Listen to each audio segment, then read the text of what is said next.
Billy Stanlake, up from Tasmania, off-season for cricket. Known Billy and his family for a long time, and I got a few questions here to ask Billy before he returns to Hobart and the new pre-season. So, nice to see you. You too, all bro. right, good stuff. I transferred over here to TSS in the last term of year 10. I was lucky because I already knew a few boys that were here. Your son, Sam, was here, who was a grade below me. George as well, who was 2 years below. And then I had Ben McDermott, Blair Tickner and Nick Stevens here at the time, who I knew pretty well. So it was a pretty easy transfer for me coming over into a new school, which is a tough time when you do it at that age. But to have a few boys there that I knew definitely made it easy. And then, finished up my time in 2011, which is, 12 years ago, which has gone a bit too quick already. So 2011 was my last year. Yeah, I did. My 2 GPS seasons, we managed to win both years, so that was quite a fun time. Not too many teams liked us, I don't think, the other schools, because me and Blair used to bully a few of the kids, so I don't think we were liked too much.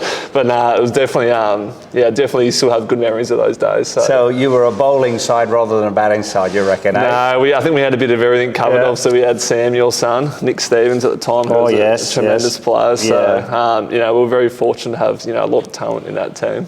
So I came through all the underage sort of Queensland stuff, and then I think once I came here, that was probably the first sort of start of training to be, I think, a professional athlete, because I'd never really done the gym stuff or training early mornings or after school. So I think that's probably where it gave me a little taste of what actual training looked like. And then, once I left here, I sort of went into the academy stuff with Queensland Cricket, and then I think the year after that, managed to get a rookie contract. So it's sort of, I think this gave me a bit of a taste of it, and then I think that followed on once I finished school. Then what was one of your highlights, either at state or national level, because you've done some pretty good stuff? Yeah, being lucky, I think I experienced quite a lot very early and very quickly in my career. So, I've been fortunate to pretty much play every part of the world, just about, in all different leagues, and obviously play international cricket. But I think the one year, I think playing Big Bash, the year we won it at Adelaide, even though I didn't get to play the finals because I was playing for the Australian team, I think that year, capped off, and then we went on to play really well for Australia. I think we won a tri-series final at Eden Park in New Zealand against New Zealand, so that was pretty special. And then I think I went to IPL straight after that and had a bit of success there. So I think that sort of 12-month period was a really fun time and had a lot of success in that 12 months. So, it's been pretty hard to top, I think, that 12 months. Yeah. He's bowled! Billy goes straight through him. I just love the look of what he's got. He's almost 7 feet tall, bowls close on 150 k's an hour. He can swing the new ball. He's got a little nasty streak in him as well. He likes bowling bounces. He executes things really well. There's that short ball. And when we see him get a bit more of a tank and grow into his body a bit more and put on a little bit of weight, I think he's someone that could be, with his natural attributes, could be one of the all-time great fast bowlers. Bowled him! Billy just goes bang! It's straight up. Keeper's got it.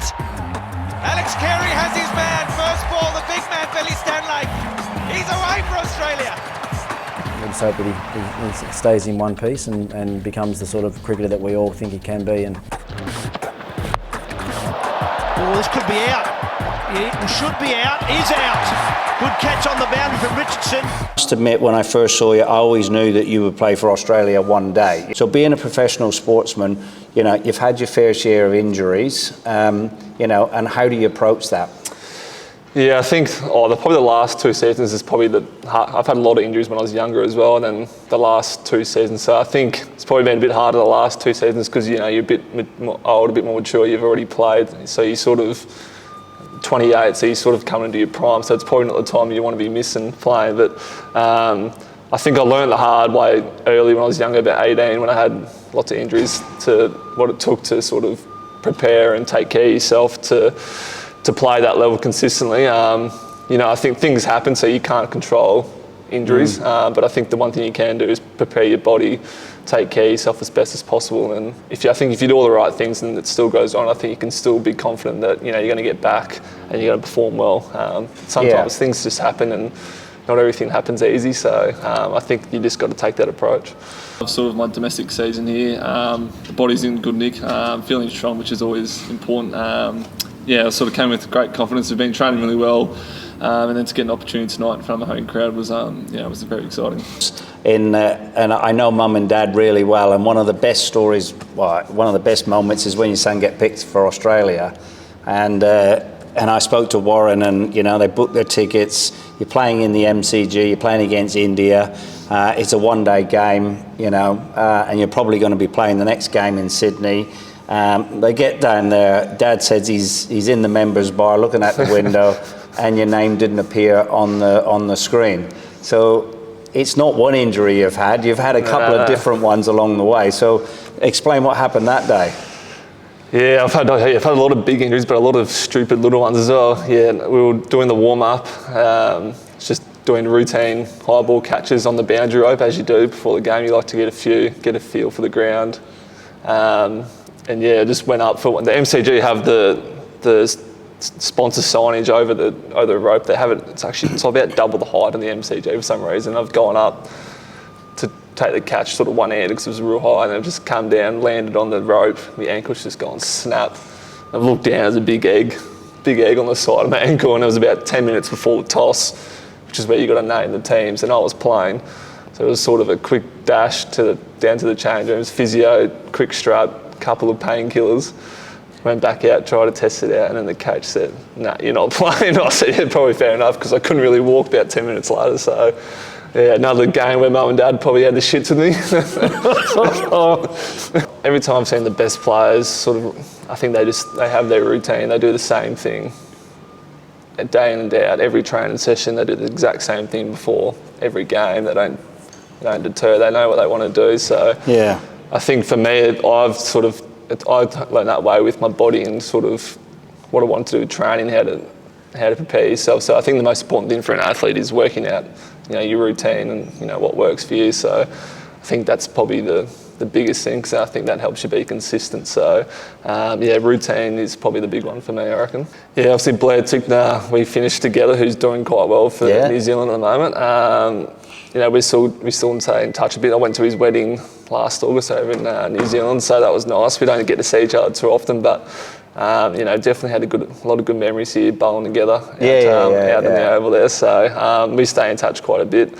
Dave McDermott, who I was here with briefly, we're really good mates. So unfortunately, he's just moved back to Queensland and left me in Hobart. So they're probably the two I keep in touch with the most. Yeah, I think it can be good and bad. It depends, I think, how you approach it.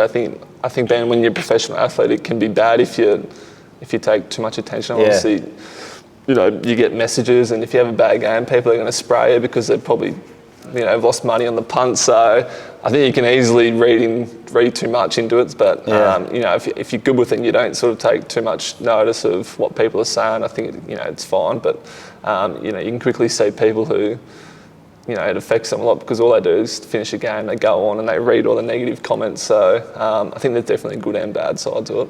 No, they always had advice for me. They always kept me in check. So I can never make sure I never carry on the field. If I ever carried on the field, they'd be the first ones to spray me. So no, they've always been very good with me. They've always had advice for me, still to this day, even though sometimes I probably... But no, they've always been a good sounding board. They've definitely helped me throughout my way. Well, look, it's great to see you back here, but if there was one sentence or one thing, because the cricket program seems to be turning out a lot of aspiring young cricketers, what would the piece of advice be? Now you're a wise 28-year-old. What would be one or two pieces of advice that you could pass on or that's been given to you?